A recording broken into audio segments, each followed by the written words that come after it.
explique un peu c'est quoi le Coran, et on essaie juste de les interpeller sur un verset à connotation scientifique, et de les rappeler que ce verset a été révélé il y a 1500 années dans le désert d'Arabie, où il n'y avait ni médecin, il n'y avait pas d'électricité, il n'y avait pas d'eau, il n'y avait pas d'internet, il n'y avait rien du tout. Il y avait du sable, il y avait des dattes, des chameaux. Et avec ça, on ne va pas très loin dans la science. Donc ce qui a été révélé il y a 1500 années, c'est du miracle 100%. Ça vient de Dieu. Et celui qui, après ça, se dit qu'il n'y a pas de Dieu, nous descendons du singe, peut-être son papa oui, mais nous non, nous descendons du singe, et que tout ce qui existe sur la terre, c'est un hasard, c'est les fusions de gaz qui a donné lieu à la naissance de planètes, et puis tralali, tralala, la vie microbienne, la vie, etc., qui transforme machin, le poisson qui a eu des pattes, le poisson qui a commencé à marcher, qui est devenu un singe, est devenu mon papa, est devenu moi. Ça c'est leur thèse. La ilaha illallah. Mon frère, comment, dans ce cas, peux-tu m'expliquer qu'il y a 1500 années, Allah Ta'ala dit le Coran, وَلَقَدْ خَلَقْنَا الْإِنسَانَ مِنْ سُلَالَةٍ مِنْ طِينٍ ثُمَّ جَعَلْنَاهُ نُطْفَةً فِي قَرَارٍ مَكِينٍ. Allah Ta'ala explique comment est-ce qu'il crée l'être humain et qu'au départ c'est une goutte de sperme. Ensuite, ثُمَّ خَلَقْنَا النُّطْفَةَ عَلَقَةً. En ce sens, j'ai pas la traduction exacte, mais ensuite ça devient comme un morceau de chair, de caillou, comme un caillou. فَخَلَقْنَا الْعَلَقَةَ مُضْغَةً فَخَلَقْنَا الْمُضْغَةَ عِظَامًا. Puis ensuite le caillou, le petit morceau de sang devient un caillou devant quelque chose de collant. Et puis peu à peu il prend forme et Allah Ta'ala commence à dire que فَخَلَقْنَا الْمُضْغَةَ عِظَامًا. Allah Ta'ala parle de la création des os. فَكَسَوْنَا. Kasa, c'est vêtir. فَكَسَوْنَا الْعِظَامَ لَحْمًا. Ensuite, nous mettons de la chair autour de cet os.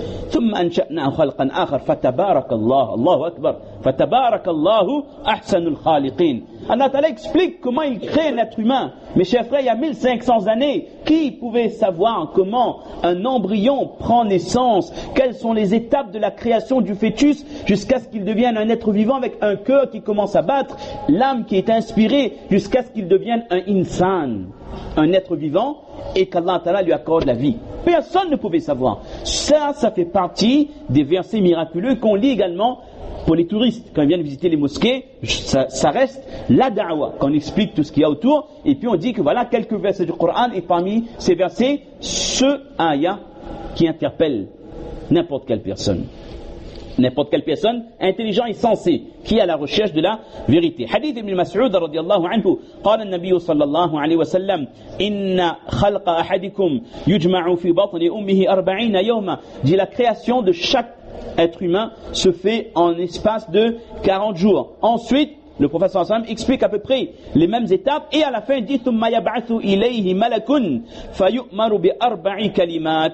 À la fin de ces étapes, Allah Ta'ala envoie un ange et il y a 4 choses qui sont ordonnées. Bi yaktubu rizqa, concernant sa subsistance, umru, le nombre d'années qu'il va vivre, amalu, les actions qu'il va faire, wa shaqiyyun aw sa'id, est-ce qu'il sera heureux ou malheureux.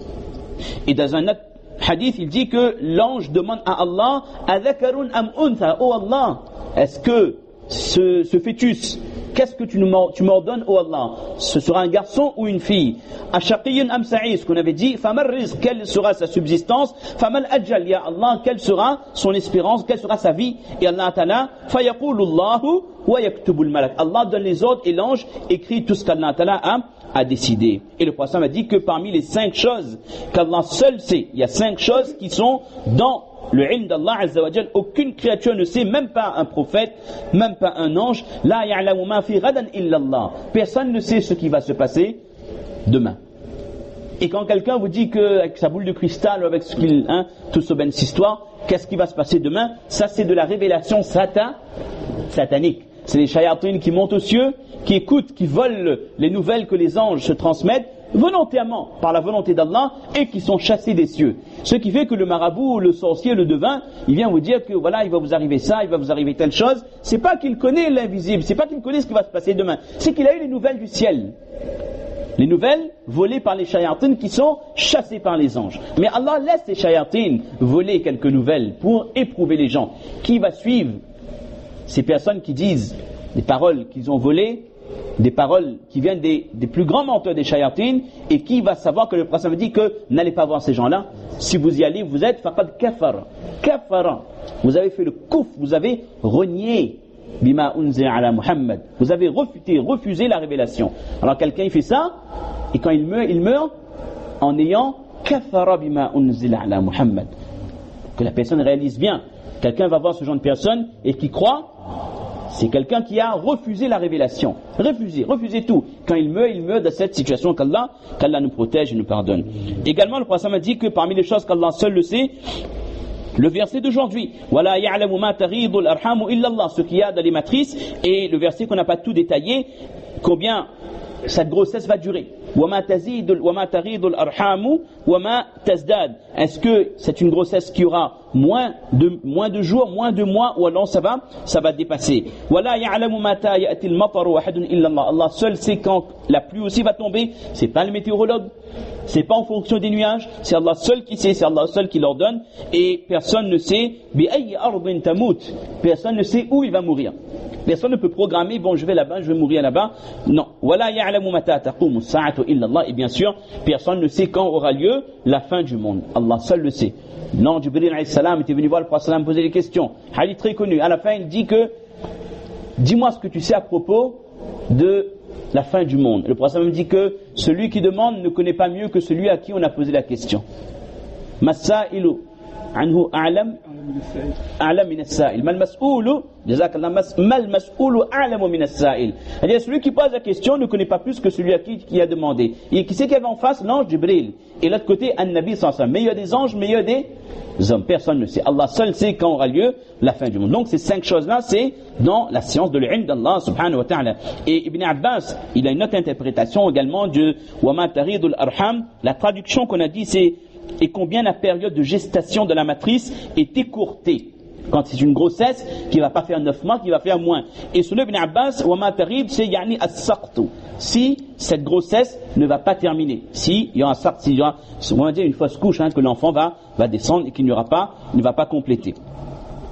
Et donc tout ça, c'est uniquement dans le ilm d'Allah subhanahu wa ta'ala. Et on terminera avec une citation magnifique de Makhul. Il dit, c'est un des mufassirs, il dit, regardez comment Allah ta'ala, c'est lui le raziq, c'est lui le pourvoyeur, c'est lui qui donne la subsistance. Il dit que quand ce fœtus est dans le ventre de la maman, ce fœtus n'a pas à rechercher sa subsistance, sa nourriture, n'a pas à pleurer, voilà shay, parce que sa subsistance lui vient directement par le sang de sa mère. Ça, ce livre a été écrit il y a 7-8 siècles par le sang de sa mère. Maintenant, on appelle ça par le placenta. D'accord? Il dit quand cet enfant naît, là aussi, il n'a pas à aller chercher sa subsistance. Allah Ta'ala lui accorde la subsistance par sa maman qui l'allait, qui lui donne le lait. Ensuite, il devient un enfant autonome et il peut prendre la nourriture et manger. Dit donc, le raziq, c'est qui? C'est Allah. C'est Allah qui donne la subsistance. Wa kullu shay'in 'indahu bimiqdar, comme on a dit tout à l'heure, et toute chose a auprès de lui sa mesure. Le prophète sallallahu alayhi wa sallam dit également, oui, il y avait ce hadith ici à propos de tout, il y a une mesure, Allah Ta'ala a tout prédestiné. Une fois il y a ce récit, on va terminer avec ça, ça va être plus rapide. Ce récit, il y avait une des filles du prophète sallallahu alayhi wa sallam qui avait envoyé quelqu'un voir son père pour l'annoncer que il avait un enfant qui était en train de mourir. Et elle a demandé à ce que le prophète sallallahu alayhi wa sallam vienne et assiste au dernier jour, au dernier soupir de l'enfant. Annabnannaha fil maut wa annaha tuhibbu an yahdurahu. Fab'atha ilayhi yaqul. Le prophète a envoyé quelqu'un à porter ce message. Inna lillahi ma akhadh wa lahu ma a'ta wa kullu shay'in 'indahu bi ajalin musamma. Sache que tous, Allah Ta'ala, inna lillahi ma akhadh. Ce qui repart, ce qui meurt, ça appartient à Allah. Walahu ma a'ta. Et ce qu'Allah donne, ça vient de lui également. Wa kullu shay'in 'indahu bi ajalin musamma. Et tout ce qu'Allah a créé pour un moment, pour un laps de temps limité. Et ensuite, c'était pour rassurer, c'était pour apaiser le cœur de sa fille. Que n'oublie pas, si Allah t'a accordé cet enfant, Allah Ta'ala, quand il a donné naissance, il a donné la vie à cet enfant, le rizq était déjà prédestiné, le umr, l'âge aussi était déjà prédestiné par Allah. C'est Allah qui t'a donné, c'est Allah qui reprend. Ne sois pas triste, la personne ne doit pas s'affliger. Si on perd un enfant, si l'enfant a vécu 2 mois, si l'enfant a vécu 2 ans, c'est qu'Allah avait écrit qu'il va vivre tant nombre d'années. Ni un jour de plus, ni un jour de moins. Aucun médecin, aucun chirurgien, aucun généticien n'aurait pu prolonger d'une seconde la vie fixée par Allah, ni le retirer d'une seconde. Et là, le prophète, après avoir rassuré sa fille par ces paroles, dit « Famuruha faltasbir wal tahtasib » qu'elle fasse preuve de patience et qu'elle s'en remette à Allah et qu'elle soit bien consciente que pour cette épreuve, Allah Ta'ala va le rétribuer. Et Allah, il est le alimul ghaybi wa shahada al-kabir al-muta'al. Et Allah, il sait l'invisible, Allah, c'est le plus grand, Allah, c'est le sublime, l'élevé. Qu'Allah t'en donne tawfiq de comprendre ces quelques paroles, de méditer sur ce verset et sur tous les versets qui nous montrent la grandeur, l'unicité d'Allah, et qu'Allah subhanahu wa ta'ala, c'est lui le créateur des cieux et de la terre. Nous lui devons obéissance et surtout ne jamais le désobéir. Et qu'Allah nous permette de propager ces paroles également à ceux qui n'ont pas la foi, à ceux qui parfois recherchent la vérité mais ne savent pas où trouver la vérité. La vérité, mes chers frères, c'est dans les paroles d'Allah. Subhana rabbika rabbil izzati amma yasifun wa salamun ala al-mursalin wa akhiru da'wana anil hamdulillahi rabbil alamin.